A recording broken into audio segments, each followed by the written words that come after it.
Olá pessoal, aqui é o Velgas, hoje dia 17 de abril de 2023. Eu quero inicialmente pedir a vocês, inscrevam-se no canal, caprichem num like, compartilhem com suas redes sociais e façam seus comentários. Vamos falar hoje da visita do presidente Lula à China, que terminou na sexta-feira próxima passada, e onde ele esteve lá, selou uma série de parcerias estratégicas com o governo chinês e ouviu promessas de investimentos bilionários. Essa visita, que terminou na sexta-feira, com todas essas promessas, é uma série de gestos políticos e diplomáticos que apontam para uma nova e ambiciosa postura do Brasil na cena global. Sob Lula, a ordem é apostar mais no protagonismo dos países emergentes e tirar vantagens econômicas da disputa que China e Estados Unidos tratam pelo posto de principal superpotência do planeta no século XXI. Mas acho que Lula está se esquecendo que a China, apesar do seu volumoso PIB, ela é o segundo maior PIB do mundo, atrás uma grande distância ainda dos Estados Unidos da América, continua sendo uma potência regional, mas afeita a Ásia, né, na sua região, onde não tem a unanimidade dos seus vizinhos. No primeiro compromisso do dia, o encontro com Zhao Leiji, presidente da Assembleia Popular Nacional, que seria o nosso Congresso, ou seja, que é o Congresso chinês, Lula falou em fazer uma parceria com a China para mudar a governança mundial. Os nossos interesses em relação à China não são apenas comerciais, falou o presidente brasileiro. Temos interesse científico, tecnológico, temos interesses culturais, temos interesses políticos e nós mesmos temos interesses em construir uma nova geopolítica para que a gente possa mudar a governança mundial, dando mais representatividade às Nações Unidas, afirmou o presidente. Bom, vocês sabem que a geopolítica, tudo tem consequências. E eu acredito que essa citação do Lula no discurso, que ele depois repetia por onde ia nos seus discursos, nas suas entrevistas, ela era dirigida não ao Ocidente como um todo, não aos países civilizados como um todo, mas sim aos Estados Unidos da América, que com certeza não viram com bons olhos isso, e com certeza sabem que em geopolítica isso poderá ter consequências muito sérias. O Brasil colocou-se nessa viagem em confronto com os Estados Unidos da América, e por tabela com os aliados dos Estados Unidos da América. Continuando, o Lula disse: nós não podemos continuar com Nações Unidas que não tenham a força necessária para coordenar o equilíbrio que o mundo precisa para que a gente possa viver mais em paz. A sequência de compromissos de Lula com autoridades chinesas terminou no final da tarde desta sexta-feira, em Pequim, entre a madrugada e início da manhã no Brasil, com um encontro com o presidente Xi Jinping, no grande salão do povo. Em discurso nesse encontro com Xi Jinping, Lula reafirmou a tendência de aproximação com a China. Ontem fizemos visita a Huawei, ele disse, em uma demonstração que queremos dizer ao mundo que não temos preconceito com o povo chinês e de que ninguém vai proibir o Brasil aprimore a sua relação com a China, afirmou o presidente Lula. Bom, claro que ninguém vai proibir e ninguém quer proibir, mesmo que o Brasil faz parte do BRICS, né? E a Huawei, ele esteve, na realidade, já comprovadamente, os sistemas da Huawei são sistemas espiões que mandam informações para a China. Então, por causa disso que os Estados Unidos fizeram sanções contra a Huawei, bem como a Europa, né, a União Europeia. Uma coisa que tem que se atentar, que eu acho que o Lula não está nem aí para isso, é que esses países do BRICS, eles querem fazer um contraponto à OTAN e a União Europeia na guerra da Ucrânia, mesmo pelas infelizes declarações do presidente Lula, que ainda antes de sair do Brasil disse que tinha, para começar a negociar, tinha que entregar a Crimeia, reconhecer a Crimeia como russa. E aí alguém respondeu do lado de lá do oceano: então você aceita também entregar o Rio de Janeiro para Putin? Né? Entregue. Então são certas coisas que o Lula fala e não pensa. Agora, uma coisa que ele não pensa, ele tem que conhecer um pouco da história desses países. Nenhum dos países do BRICS, à exceção do Brasil até agora, não sei para que rumo o Lula vai tentar levar o Brasil, mas nenhum deles é a democracia. Né? A Rússia, as eleições são fantasiosas. Nas últimas eleições legislativas, toda a oposição foi parar na cadeia e continua lá até hoje. Não pode se candidatar, então só ganham os mesmos, os do presidente Putin. Na última eleição, que reconduziu pelo terceiro mandato o Xi Jinping na China, por exemplo, o que aconteceu? 3 mil delegados do Partido Comunista que votaram nele para presidente, representando mais quase entre 1 bilhão e 400 milhões de chineses, entre 1,4 a 1,5 bilhões de chineses. Então, chamam isso, não é democracia. E nós estamos nos alinhando com essa gente contra os Estados Unidos. Como resultado da visita oficial, que vai ser divulgado, né? Foi divulgado, perdão, já hoje, 49 parágrafos com os principais pontos da visita. Os termos do comunicado também foram negociados por diplomatas dos dois países, até que antecederam a viagem de Lula e o encontro com Xi Jinping. Então, existe uma série de acordos comerciais, de cooperação, né, na área tecnológica, na área de saúde, entre outros. Após dias de suspense em torno de uma possível adesão do Brasil à nova Rota da Seda, um desses no comunicado, o mega plano do governo de Xi Jinping para ampliar a presença chinesa ao redor do mundo por meio de investimentos em projetos bancados por Pequim. E o Brasil bateu o martelo, não haverá adesão à Rota da Seda, mas ele vai aceitar alguns investimentos no Brasil. Então, por exemplo, a China comprometeu-se a trazer até 50 bilhões de reais em investimentos no Brasil, que dá mais ou menos aí 10 bilhões de dólares, se isso vai acontecer. Isso está nas intenções por enquanto. A China também pressiona o Brasil há muito tempo para aderir ao plano da Rota da Seda, mas o Itamaraty sempre resistiu. Os motivos da resistência é o embaraço diplomático que a assinatura de um acordo desse tipo poderia causar na relação com o governo americano, franco opositor da iniciativa. Mas pelo movimento do presidente Lula lá, ele aderiu à Rota da Seda. E por aceitar fazer um acordo dos investimentos de 50 bilhões de reais no Brasil.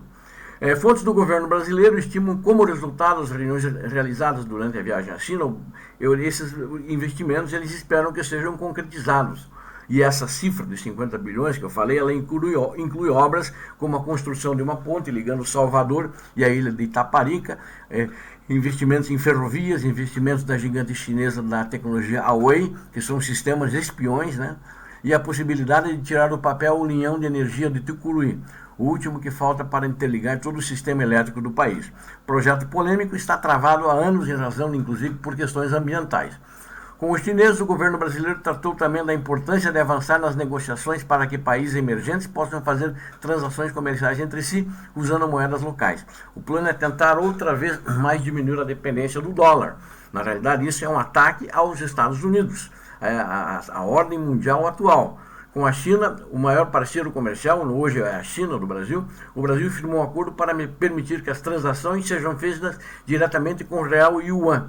Isso não é uma coisa real e nós vamos perder muito em relação ao dólar, porque todos vocês sabem que o yuan é uma moeda manipulada. O valor dela é através do decreto do governo de lá. Enquanto o nosso real ainda, não é manipulado. Quem regula é o mercado. O dólar, quando é feita transação comercial, o dólar é regulado pelo mercado. Então eu acho que isso para os chineses foi um passo caro, eles querem desdolarizar a economia mundial, acho que não vão conseguir, acho que vão ter muitas dificuldades, justamente vão ter muitas dificuldades porque eles não são uma democracia e a economia deles é uma economia atrelada a dólar, a yuan, tudo tabelado pelo governo, ou seja, não é uma economia de mercado. Então, os exportadores brasileiros que forem fazer a troca reais versus yuan, né, se não tiver a paridade de dólar regulado pelo mercado, com certeza vão perder muito. E com o Lula está correndo com todas essas medidas, esse discurso, um risco de alienar o Brasil dos Estados Unidos e com o restante do mundo civilizado. Ele já fez um movimento muito péssimo, agora, recentemente, ao deixar que navios de guerra iranianos, acho que foi uma decisão equivocada, entraram aqui. E também ele equivocou-se muito na questão da guerra com a Ucrânia. Mas são movimentos na geopolítica que são calculados. E hoje o Lula está jogando com o Putin, tanto que o Celso Amorim esteve visitando, que é o ex-ministro no primeiro governo dele, das relações exteriores, agora é um assessor especial sobre relações internacionais. esse ex-ministro dele, ele foi sigilosamente, né? Depois foi descoberto, aí não teve como recuar o anúncio, mas teve sigilosamente, onde encontrou-se com o Putin. E vocês vejam, nesse movimento agora, o Sergei Lavrov veio para o Brasil, vai ter um encontro hoje com o presidente Lula, e devem estar tratando dos movimentos para a paz na Ucrânia, onde eles vão jogar o Brasil, tentar dar um certo protagonismo ao Brasil, que sempre foi coadjuvante nisso aí, mas o Brasil está tendo um erro. Ele acusa quem começou a guerra, os Estados Unidos e a Ucrânia. Quando a Ucrânia foi o país atacado, não tinha nenhum exército para começar a guerra nenhuma, e acusa os Estados Unidos de estarem armando a Ucrânia. O Lula está fazendo o discurso do Putin, e lamentavelmente isso aí terá consequências na geopolítica internacional, eu diria para vocês, com prejuízo para o Brasil.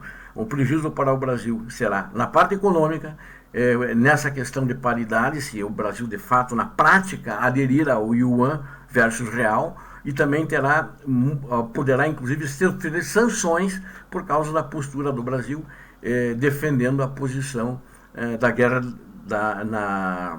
defendendo a posição da Rússia na guerra da Ucrânia. E isso é muito sensível, e o Brasil, lamentavelmente, só tem a perder com esse tipo de atitude do presidente do Brasil e de sua equipe, que parece-me que não está desatrelada do mundo geopoliticamente, ao aconselhar, ao ir junto com seu chefe nessa direção equivocada, comandada pela China, sendo um coadjuvante, apenas alguém que faz o que o patrão manda. É isso que aparentemente o presidente Lula está fazendo o Brasil a executar. O Brasil hoje, ao tomar essa posição, é uma posição que não foi uma promessa de campanha. Então eu diria que o presidente eleito não foi eleito para tomar essa atitude. É a minha opinião.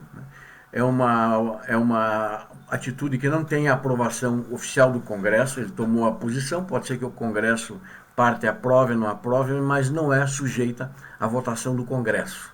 Bom, o que isso representa efetivamente? O fato do Brasil falar publicamente que o Brasil quer mudar a governança mundial através do seu presidente Lula. Isso mira diretamente os Estados Unidos da América.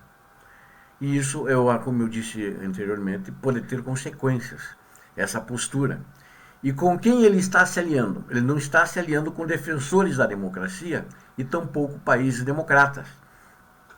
A Rússia, quem se alia com a Rússia, está se aliando com estupradores na Ucrânia, que foram para a Ucrânia estuprar, para assassinar, para torturar, para destruir cidades, destruir a vida que as pessoas construíram ao longo do tempo. Acabaram com as casas da cidade. É com esse tipo de gente que o Lula está se aliando e levando o Brasil junto, levando essa bancarrota, senão material. Eu acredito que poderão ter consequências, não digo que terão, mas é a bancarrota moral do Brasil, aliando-se com essas pessoas, com esses países. A China, que não é democrata, ela persegue religiões, nenhuma religião é permitida, e notadamente ela tem perseguido os uigures, que são muçulmanos. É uma etnia dentro da China que é muçulmana, em que eles pegam essas pessoas e levam para o que eles chamam de campos de reeducação, que são campos de concentração, onde eles são reeducados lá. A Índia não precisa nem falar, né? A Índia, acho que ela não fecha com a China, talvez tenha algum interesse que momentaneamente feche, mas ela tem muita parceria com os Estados Unidos também. Só que a Índia é um país de castas, né? O povão não vota no governo. É tudo formado de castas, castas dos comerciantes, casta dos professores, casta dos brahmanes, etc, etc. Então é um país também que democraticamente entre aspas, né? E assim por diante. A Nigéria também não é um país democrático, como vocês muito sabem, países da África em geral não entendem muito de democracia. O mais democrático que vamos dizer, elegeu o presidente democraticamente agora é o Brasil. E aí me preocupa, será que está indo na direção certa? Será que está com os aliados certos? Aliando-se a ditadores, quer ser igual? Não pode, né? Então a gente tem que ter isso muito claro, e acho que o Brasil está se alinhando com pessoas que estão usando o Brasil como um coadjuvante e vão usá-lo de uma maneira oportunista nessa negociação da Rússia na guerra. Porque que é o discurso que o Lula está fazendo é o discurso da paz russa. Fica tudo como está. Vamos fazer um cessar-fogo, enquanto isso eu me rearmo. Mas o Lula promoveu o cessar-fogo. É isso que ele quer aparecer. Mas a Crimeia continua russa, não é devolvida para a Ucrânia, que originariamente era da Ucrânia. E Donbass também, o que foi conquistado, enfim. E quem tem que se retirar é a Ucrânia. Espera aí. Essa é a proposta do plano da China, que o Lula está defendendo. Essa é a proposta, ou seja, ele está defendendo a proposta dos maus, a proposta dos invasores, a proposta dos opressores, que quem invadiu a Ucrânia foi a Rússia e não o contrário. A Ucrânia não invadiu a Rússia, a Ucrânia não provocou a Rússia. A pequenez mental do ditador russo Vladimir Putin que fez essa guerra acontecer. Então a gente tem que ter muito presente. Agora eu queria chamar a atenção para um fato, minhas senhoras e meus senhores, para um fato. Que o Lula, quando faz isso, e mal assessorado pelo Celso Amorim, ele esqueceu que o maior parceiro comercial da China não é o Brasil. Nosso maior parceiro é a China. Mas se somarmos a União Europeia, né, aliada dos Estados Unidos, junto com os Estados Unidos e os outros aliados, a China não é mais o maior. Então aí tem que tomar cuidado. Mas e quem é o maior parceiro comercial da China? São os Estados Unidos. Quem é o segundo maior parceiro da China? É a União Europeia. Então tem que se tomar muito cuidado, daqui a pouco a coisa pode virar. E aí o Lula vai ficar na mão perante os países ocidentais. E isso poderá acontecer, acredito que eles vão continuar observando, mas poderão no futuro tomar medidas retaliatórias contra o Brasil, que nunca fizeram antes, porque o Brasil sempre esteve alinhado com o Ocidente. Não é mesmo que diz, não, o Brasil sempre é neutro, o Brasil nunca foi neutro. Tentou ser neutro, dar uma aparência de neutralidade, mas ele sempre tomou um partido. Vamos esperar que o Brasil ache o caminho do meio, o caminho de bom senso para a geopolítica, para a política externa. Porque o que eu vi até agora, de fato, preocupa-me muito, muito mesmo.